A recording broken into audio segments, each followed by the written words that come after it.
What is up, guys? Politics Gaming here, and today we are doing a brand new video about a tutorial that I kind of been taking a long time to get back around to. Essentially, this is the part 2 to military and foreign policy that I made back in 2020. The reason it took me so long is mainly because I just did not have a great year in 2020. It took me a very long time to get around to some of my YouTube projects. However, this is going to be the first in a big set of tutorials that I am bringing to you guys for Power and Revolution. Go ahead and leave a like, subscribe to the channel if you are new, if you want to see more content like this, and let's get to it. So the first topic that we're going to be talking about today is going to be how to keep your army general happy. Now, why am I talking about this? Essentially, one of the ways that you can get thrown out of office in Power and Revolution is by a coup d'etat. Essentially, a coup d'etat, if you do not know what that is whenever the military comes in and overthrows the duly elected government of a certain country. A big example of this was the one that took place in Myanmar, as well as other countries that have suffered through coup d'etats, including Spain, Chile, and I believe also Sudan just went through another coup d'etat just recently. I believe it was last year, as they're changing their constitution. But anyway, essentially what you want to do whenever it comes to your army general is keeping him happy. We can see that he has a straight face smiley right here, and this is his appreciation of me. So what you really want to make sure is that his loyalty vis-a-vis the head of state is going to be above 50%. Any number lower than that is going to be very dangerous for you, because if he starts to hate you enough, and especially if his loyalty to you is 0, you run the risk of being coup d'etat out of your seat. So essentially what you need to do is that you need to go over to your career soldiers. You need to increase the amount of soldiers that you have in your career military. Going in and giving your military more pay will also allow him to like you even more. Going in and also buying more missiles and military equipment will be another way that you can keep him happy. So essentially, just pay attention to your military. Dismantling your military bases also does not really get him to like you that much.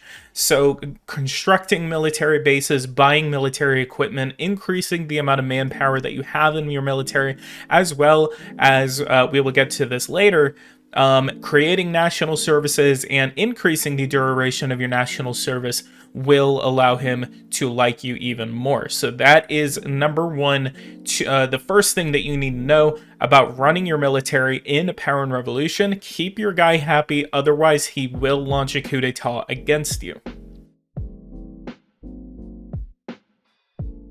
Now, one of the biggest questions that I get in Power and Revolution is this: how do you annex specific regions in Power and Revolution? Now, a lot of you guys have probably gone to war and then obviously go after the capital of the country, because that is probably one of the only ways that you know that you can end a war in Power and Revolution. Now, that is one of the easiest ways to end wars in Power and Revolution forcefully, by taking over the country's capital and increasing and basically just flooding troops into their capital. However, there is another way that you can essentially get that country to come to the negotiating table whenever it comes to wars and conflicts in the game.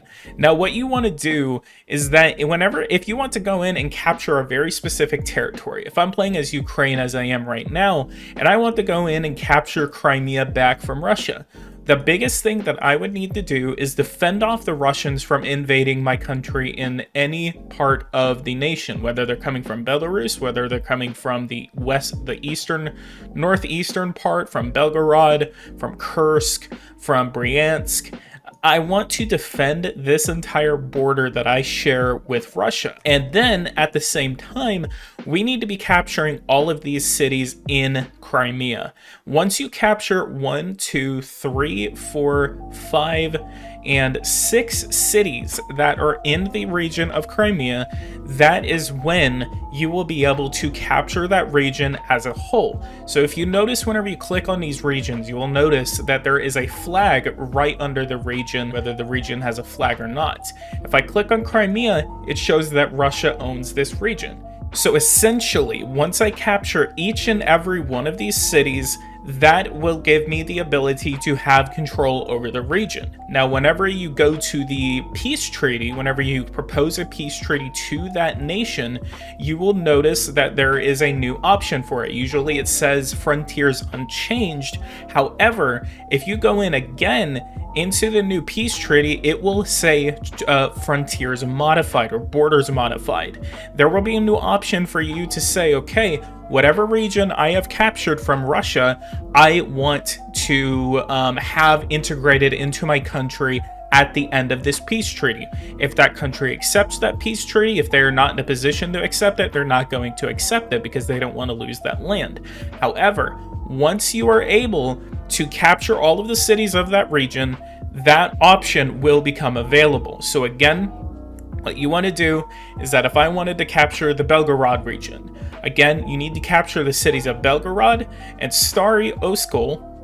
The option will be presented to you whenever you propose peace treaties to that country in the game. So that is how you annex specific territories from any country in Power and Revolution. The next thing that we are going to be talking about is nuclear, biological, chemical, and nuclear weapons programs, as well as non-proliferation treaties. There are two types of weapons of mass destruction that you can use in Power and Revolution. There are chemical and biological weapons that are kind of mixed and matched together for some reason. I don't know why. And then there are nuclear weapons. Now, there is no way to really come in and say, like, if you want to develop a chemical/biological weapons program, I believe every country in the world does have their own chemical weapons in the game. There is no way to produce chemical weapons. There is no way to manage chemical weapons. I think that should be some sort of option. That is, since we have the option to do it, to use them, we should have the option to either dismantle them or increase our stashes of chemical and biological weapons in the game.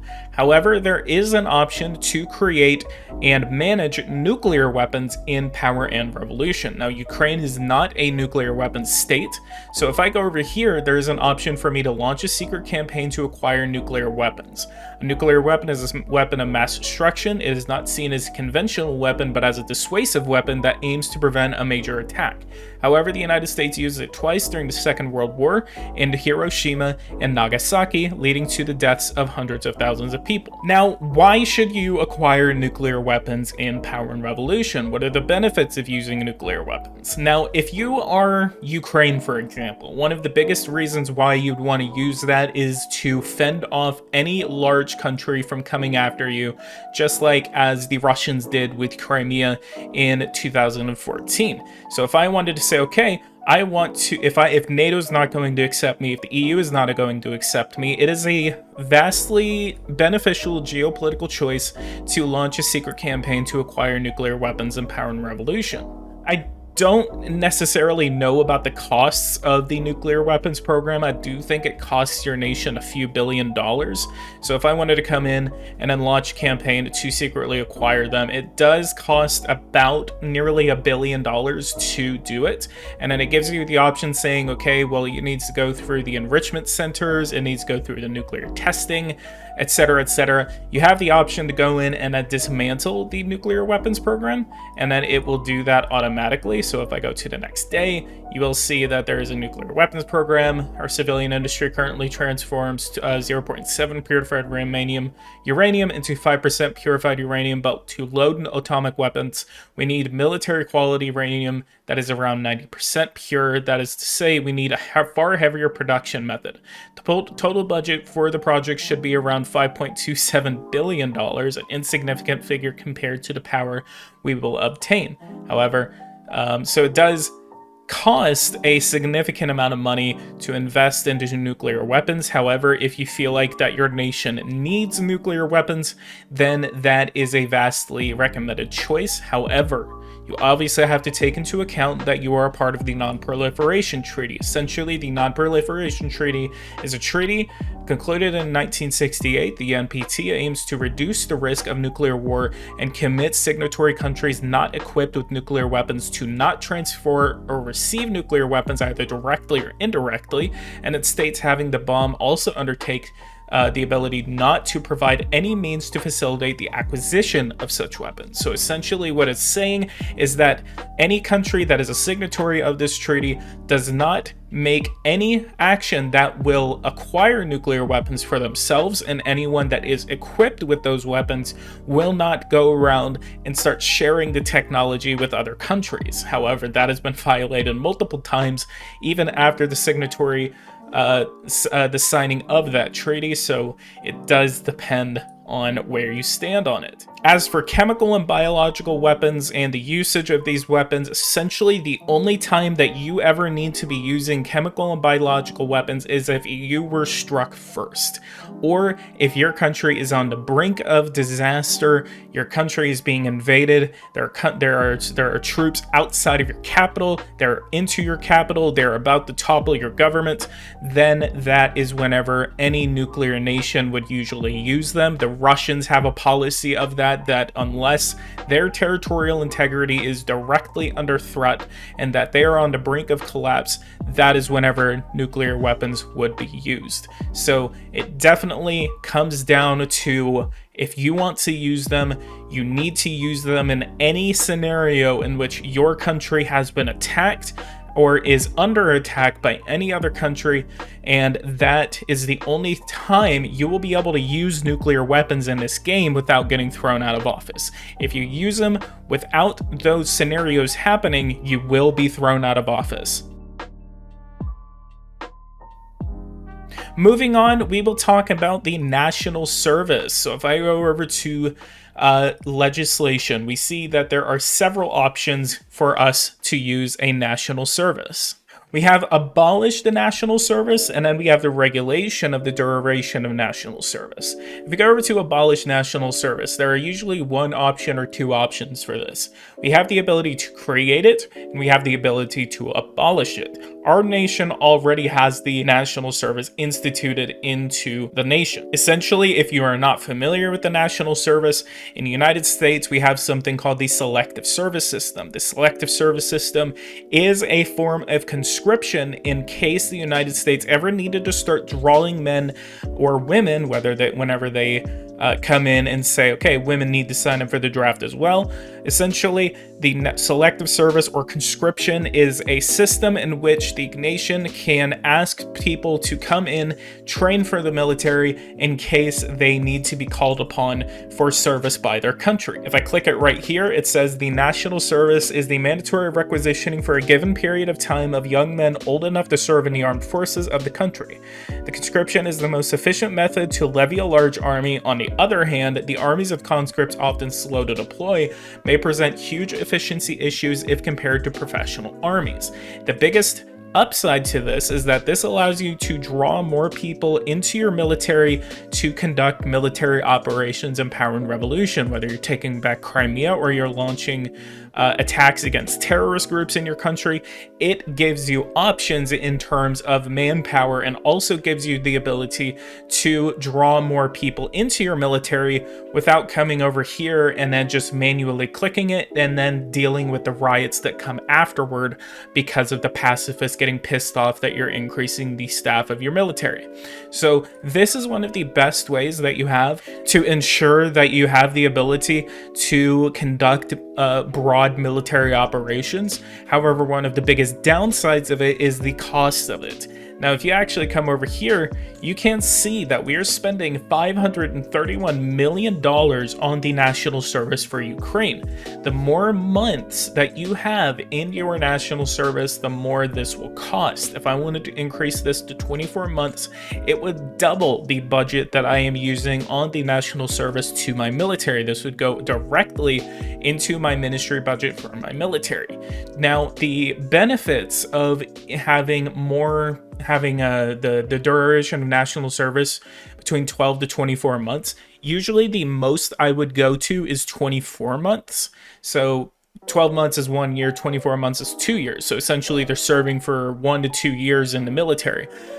The benefits to having them for longer is that you can draw off of those people for a much longer period of time. However, you still have the issue of pacifists. You have the issue of the costs of the national service, having people serve for that long, because you're essentially getting them, the government is feeding them, the government is clothing them, they're doing all of this stuff for people that are in the military for 12 to 24 months, and you can go up to 60 months, you could go up to 5 years in this game that people are serving in the military for. So it all comes down to whatever your policy is in your country. If you want a good amount of troops in your military, have them serve for longer, having national service. If you don't want that and you just want to stick with the professional army, abolish the national service and then just increase the amount of troops that you have in your military manually. So then we have two different options that we have in order to draw even more people into our military. So this is called the order for general mobilization and the calling up of the reservists. So we'll start up with the reservists first. So we have reservists or civilians who are able to fulfill military functions in order to reinforce the armed forces. They are trained for this purpose and have to follow military training from time to time. When they are called, reservists have to leave their jobs, which has a significant impact on the economy. Essentially, what a reserve force is people that have voluntarily signed up for the military, whether they were conscripts or whether they were, again, voluntarily signing up for the military.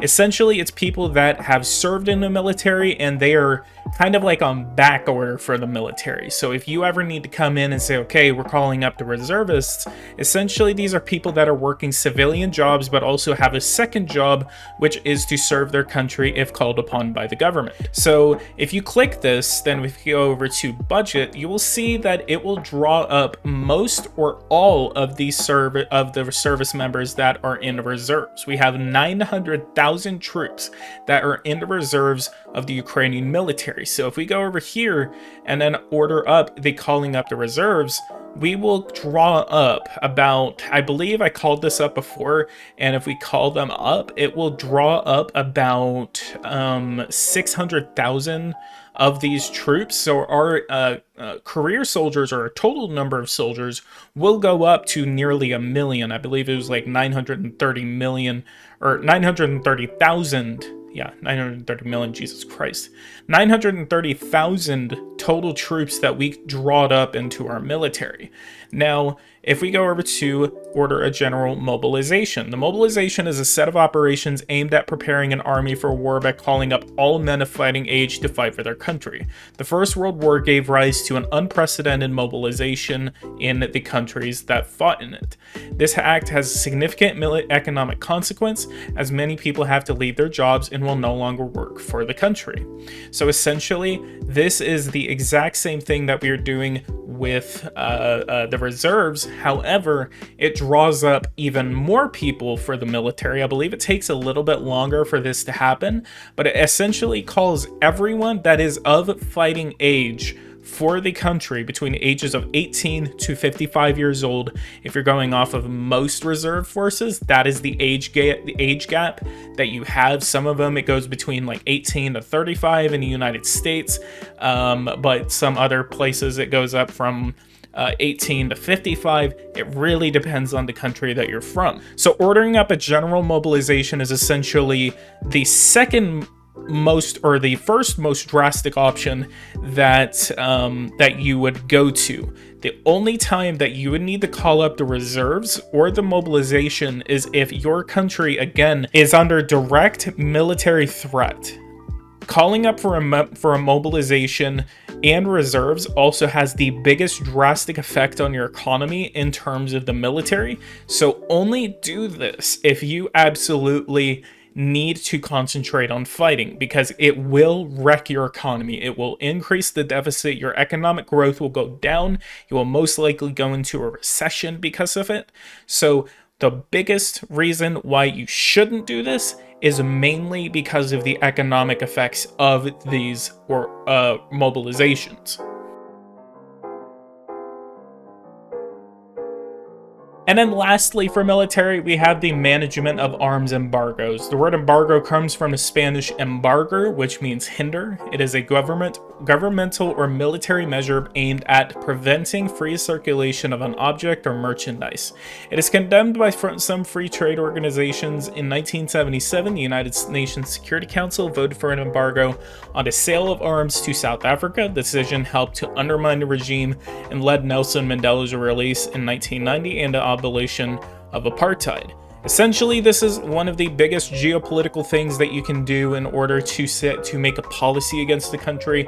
If you are saying, well, the Russians are being big fat meanies and we don't want to trade with them anymore, without getting the WTO to get pissed off at you, this is the first thing that you should do instead of, going in and setting embargoes against them manually, which will get you kicked out of the WTO. Essentially, this is the first thing that I do whenever a country is starting to act up or I want to make a specific policy against the country. I usually always go in and then ban the import or export or both of weapons to that country. Essentially, you cannot buy weapons from that country or you cannot sell weapons to that country. It's kind of like a mix and match, whether this even works in the game, if it really does that much. But I like to do it in order to say, well, we're making a policy against this country, so we need to go ahead and manage ban the export or import of weapons to that country or from that country.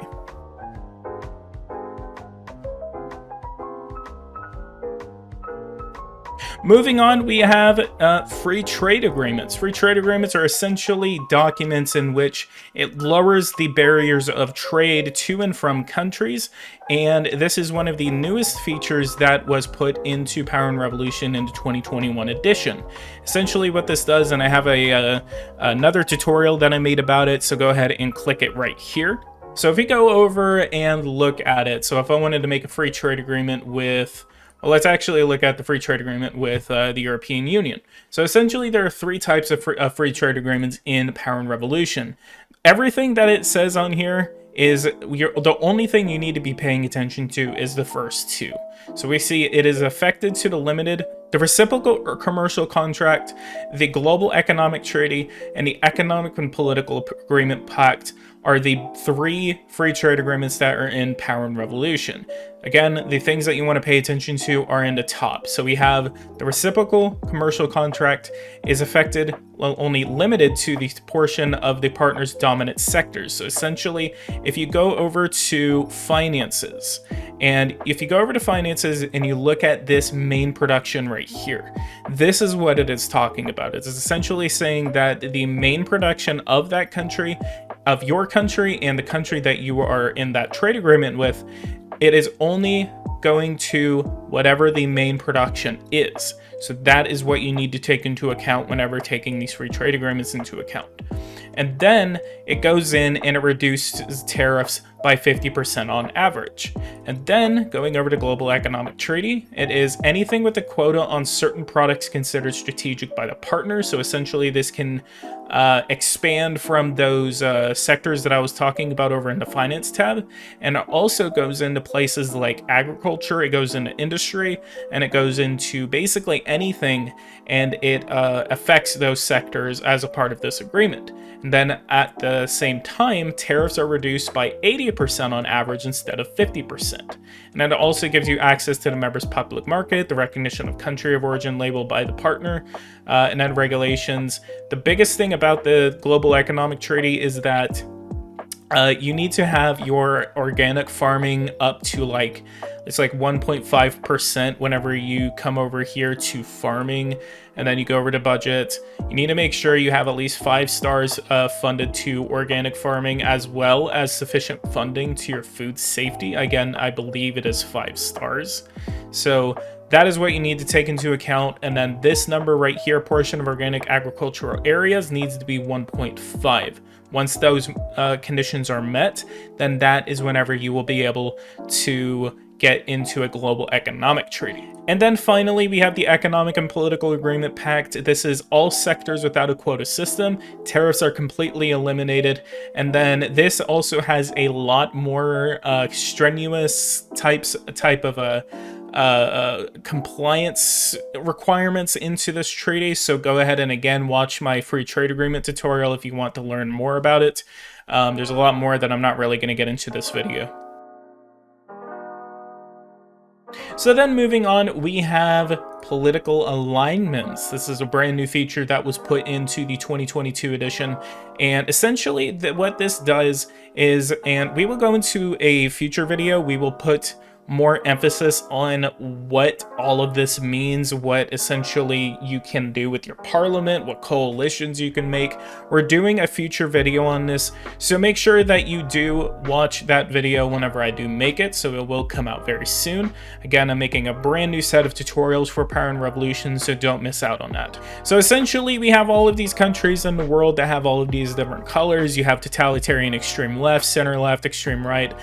We have 2 different communist countries. We have right, conservative rightist. So essentially, if I zoom in on Europe right here, we see that Russia is conservative rightist and Ukraine is about a center. So essentially what this means is that our head of states parties are completely different, and this definitely does have a hand in whenever you're basically making all of these countries like you or dislike you.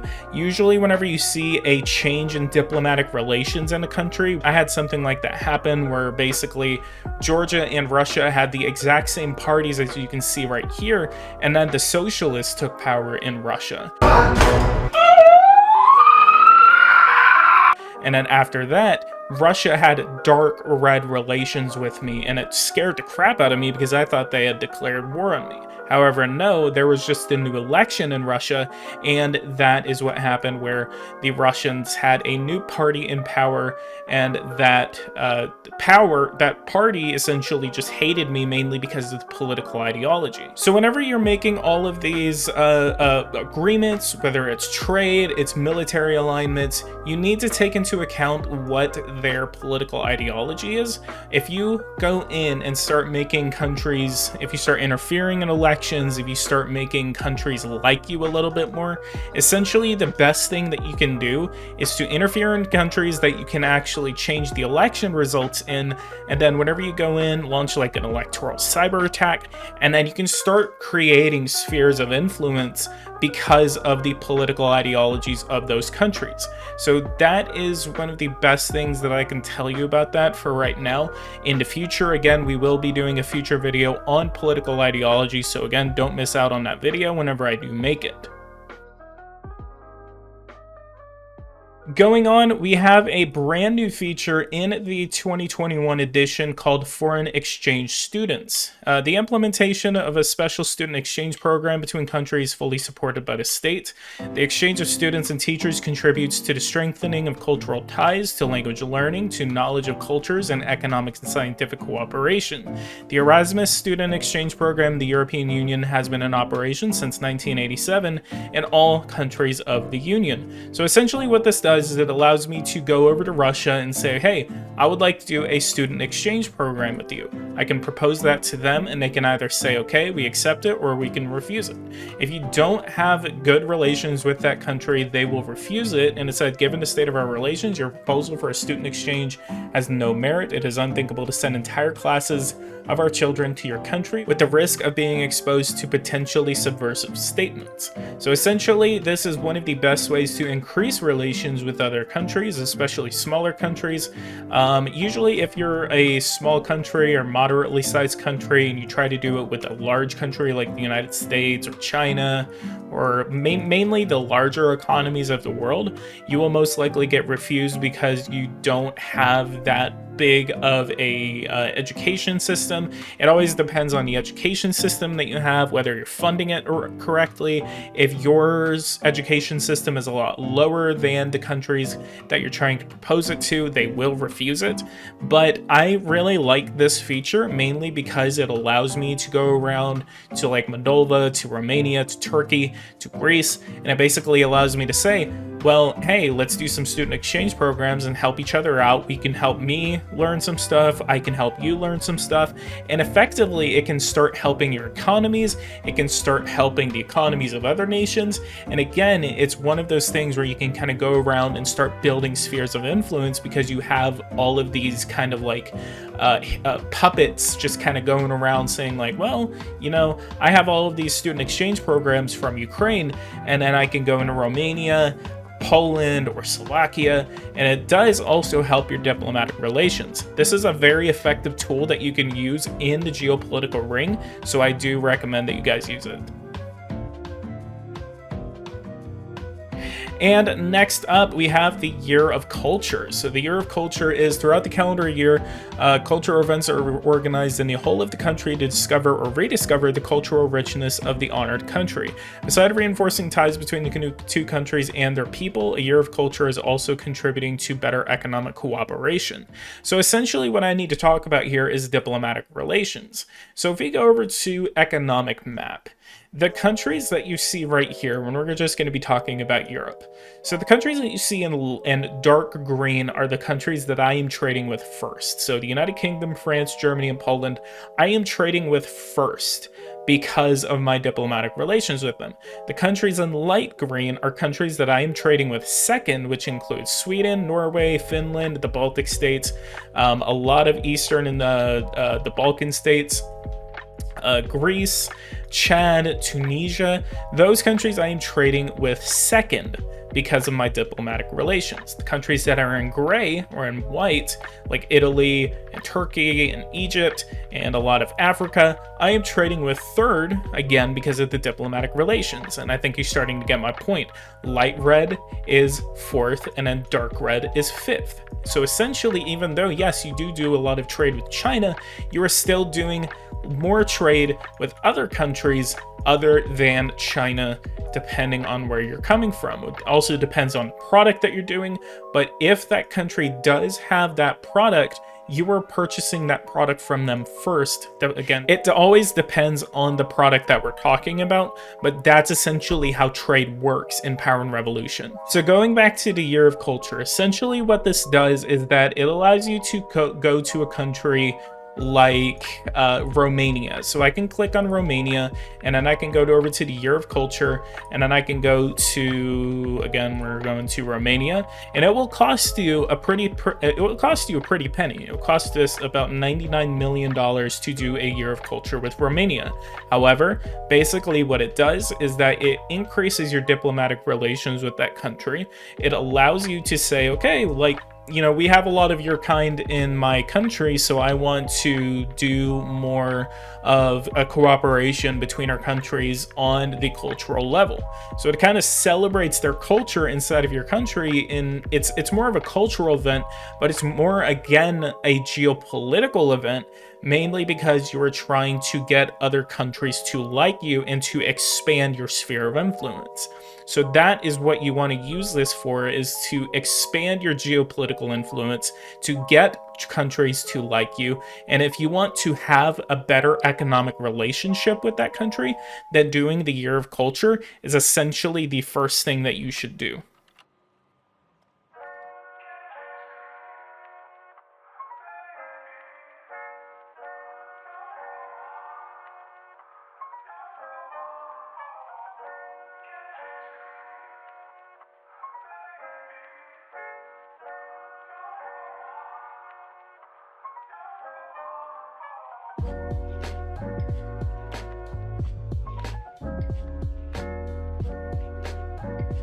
So essentially what we're going to be talking about now, I haven't made a dedicated video to this on my channel before. However, we're going to go ahead and talk about it, and it's going to be immigration. Immigration is a pretty expansive topic in Power and Revolution, and it actually got updated in the last yearly update, so we're going to go ahead and talk about it. So immigration isn't exactly foreign policy, however it kind of extends into foreign policy, mainly because of the communities of people that you have in your country. So in Russia or in Ukraine, we have the Russian community and we have the Belarusian community. So the first thing that we can talk about is the integration policy. An integration policy aims to help foreigners settling in a country to integrate into their new society. The public authorities can make it more or less flexible, and then immigrants can benefit from the same treatment as the citizens of the country, and different responsibilities can be imposed in exchange, such as learning the national language. So essentially, going from the top, we have restrictive and monitored. Restrictive and monitored is the most radical step that you can make in the integration policy. Essentially, what it means is that you have to learn the national language, national anthem, etc., etc. Essentially, you need to completely assimilate into our culture. You need to drop everything that you had in your last country, and you need to just put every single loyalty that you have into our country. Going over to moderated and balanced, essentially what this means is you have to learn the national language, you have to do all of this, but you're not exactly having to assimilate as radically as you have to do in restrictive and monitored. So it's more about, it's essentially look at integration policy like an assimilation policy. Restrictive and monitored is going to be the most radical. You have to assimilate as much as you can into our culture. Moderated and balanced, you have to assimilate, but you can still, you know, hold on to your previous identity. You can bring your national culture into the country. And then open is essentially kind of like, it's not really open borders, but essentially what you're doing is that you are allowing more of an open policy in terms of assimilation. You don't necessarily have to assimilate. You probably don't have to learn the national language. It's more of like a breadbasket where a lot of different cultures mix together, and it's more of kind of like, you know, the melting pot kind of theory that we have heard about the United States, how the United States is a melting pot. Essentially, that is what an open integration policy means. Going down, we have establish aid for repatriated immigrants. So this aims to help illegal immigrants, not illegal, we have legal immigrants, to return to their country of origin with the end result of helping the development of their country. So essentially you have no aid, basic subsidy, and high incentive subsidy.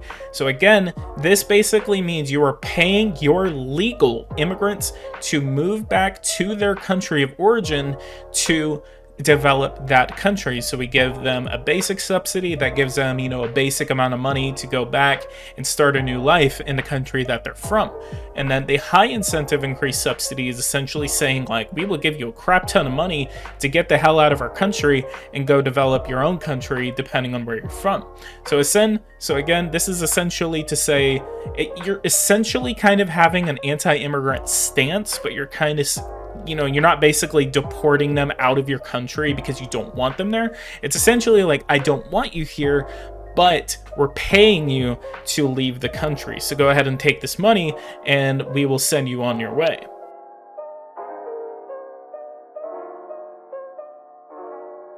And then below that, we have to conduct an operation to regularize the situation of illegal immigrants. And then when faced with illegal immigration, authorities usually respond by repatriating clandestine immigrants.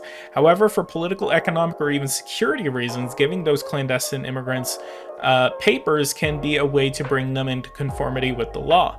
So we have three options for this. We have for all illegal immigrants, we have for illegal immigrants having lived in the country for more than 5 years, and then we have for a selection of illegal immigrants based on criteria of integration.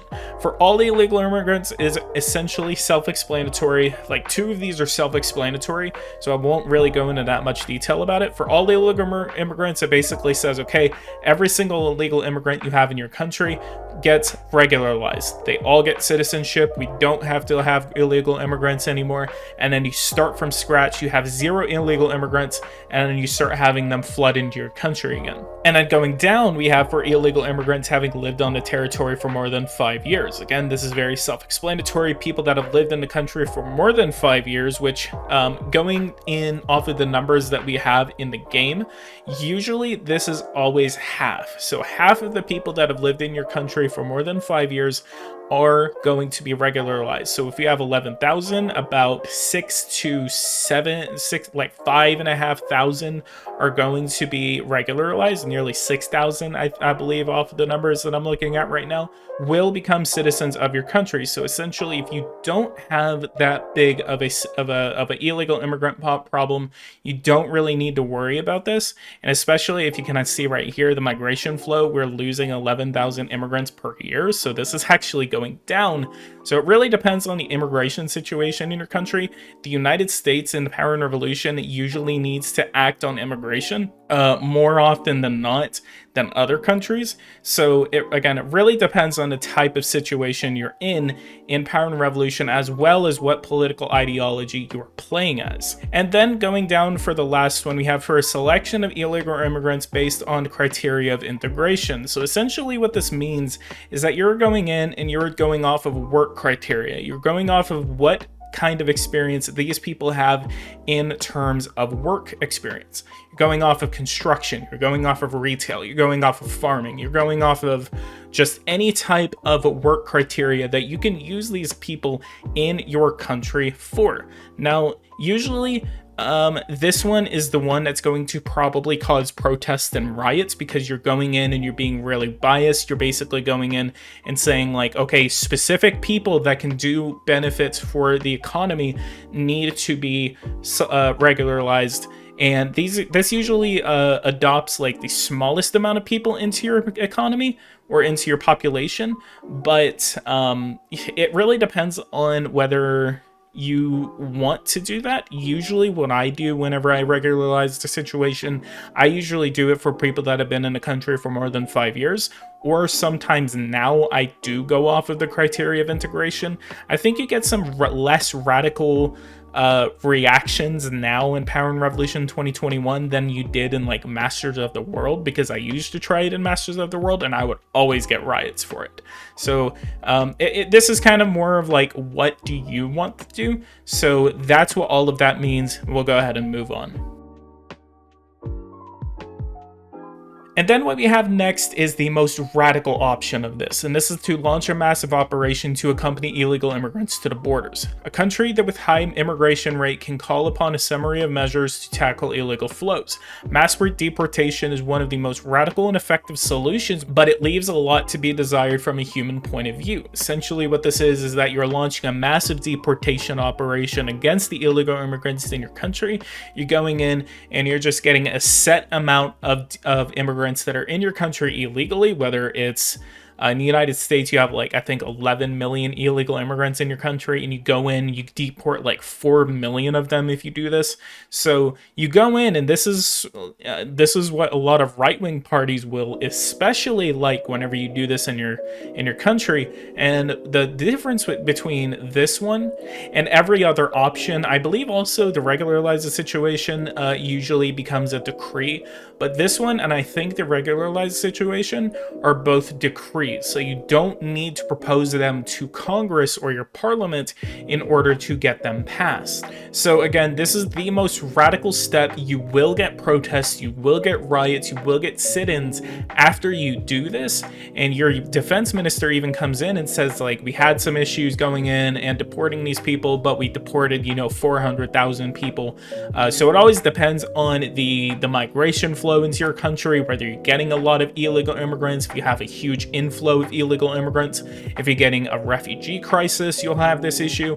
So it depends on the situation, and it always just comes down to whether you feel comfortable using this option.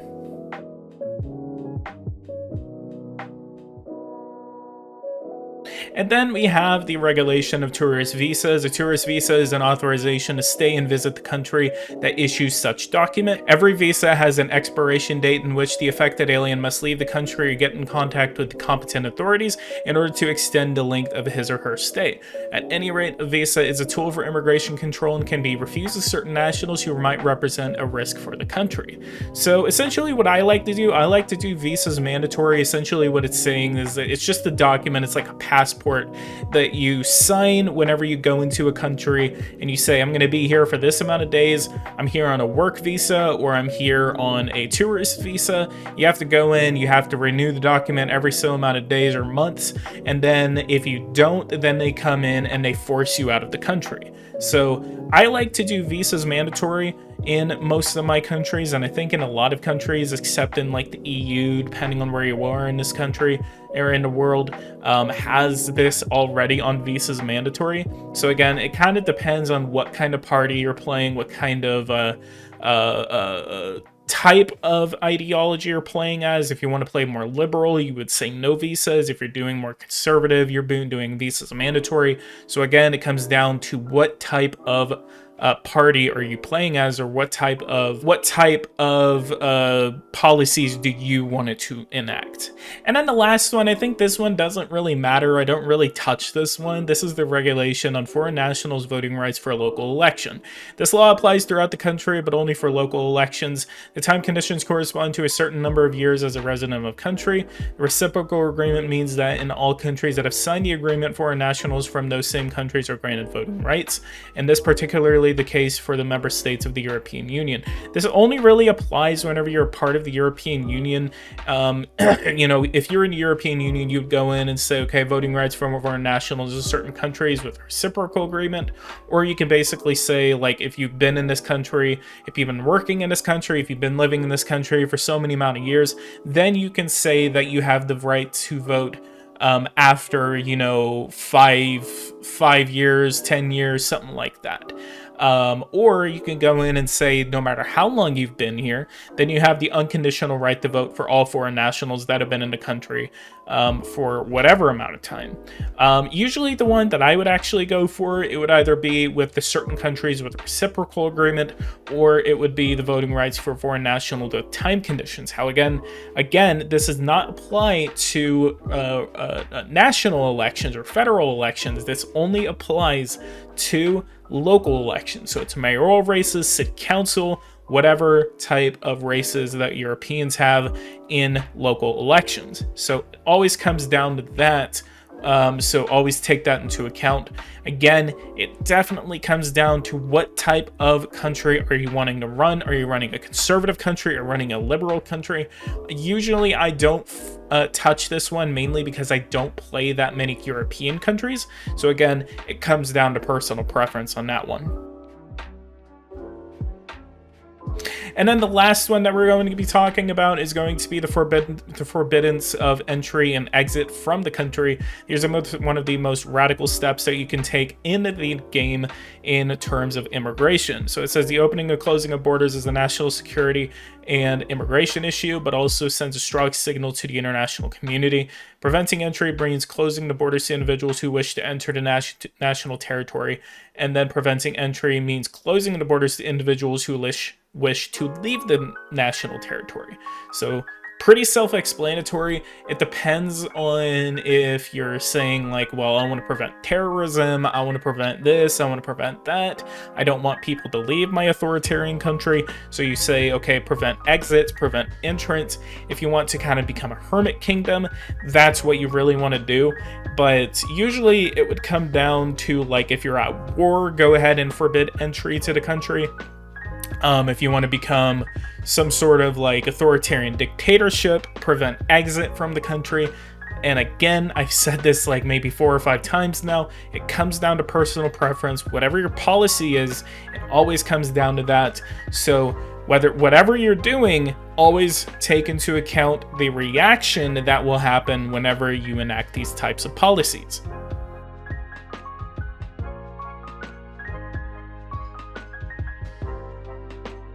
So I think that wraps up about all of it. Go ahead and leave a like, subscribe to the channel if you are new. If you guys want to see more content like this, hit that bell notification icon so you don't miss anything whenever I do post it to the channel. I will be making more tutorials like this in the future. This is going to be the first in one of many tutorials that I am planning to make for you guys, so do look forward to that. Thank you guys so much for watching this video. I'll see you guys in the next one. Go ahead and look forward to that Brazil series that I'm going to be making in the near future, and I'll see you guys in the next one. Thank you guys so much for watching, and take care.